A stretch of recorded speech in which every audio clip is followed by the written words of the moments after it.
Hello, everybody. This is Gabby from My Thesis Coach, and today I want to share with you how I used outlining during my PhD to help me stay on track. And I'm hoping in doing so, I'm going to give you a really tangible skill that you can utilize wherever you are in your thesis journey to help you see the big picture and then stay on track with what you're doing.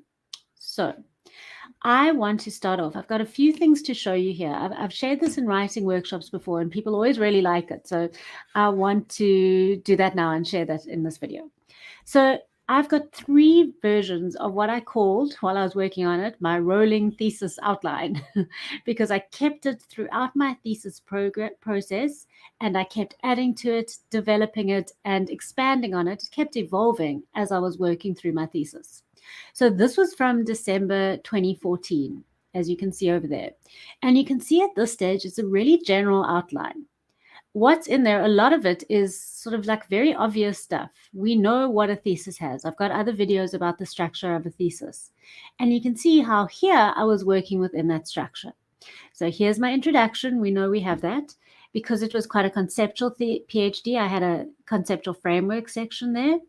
I had my methodology chapter there, and you can see I know research design, research methods, gathering, analysis, research, and reflexivity. We know that all theses are going to have those sections. They might not have those names, but all theses need to do that in the methodology section.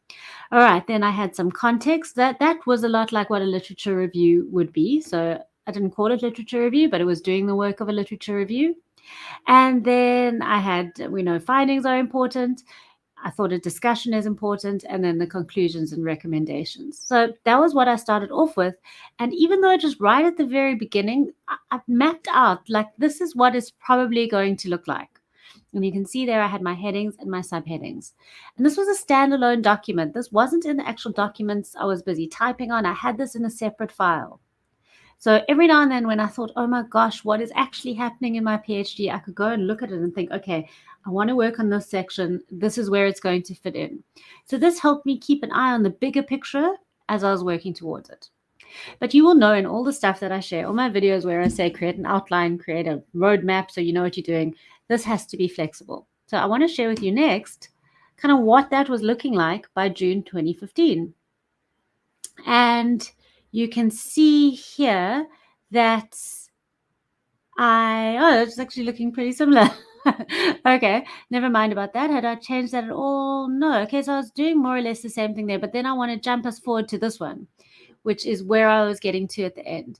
And you can see this was my last version. And as I was going about it, I might not have had it on this one, sorry, but I kept adding things and changing things and developing it further and adding in subheadings. So you can see as I was working on my conceptual framework and better understanding these subheadings and the different things I'd need to put it, I put those as subheadings. And I had that on that rolling PhD document that I had. And as I was better understanding the context, you can see, whereas before I'd only known generally that those were going to be the context, I could bring in more subheadings there to really tease it apart. And, whereas before I'd known I'd wanted to look at this course, by the time I was developing it, I knew that I needed to look at curriculum, assessment, and pedagogy. And then, whereas I just called these findings, here I knew actually what I needed those findings to be about. And I'd integrated my discussion into there. So what I would be encouraging you to do as you are creating this rolling thesis outline is keep updating it. You want to move from something that looks like that and keep adding to it and keep developing it further so that it gets bigger as you go along. And as you're writing things, you're adding it there. And sometimes you're thinking, oh, that would be a good idea. And you're adding it to your outline, and then you're using that to direct your writing. But that always means you have a picture in your head of the bigger picture that you're working towards. And you are always keeping track. Even when you're working on one particular paragraph, you understand where that fits in within the bigger picture of the whole thesis.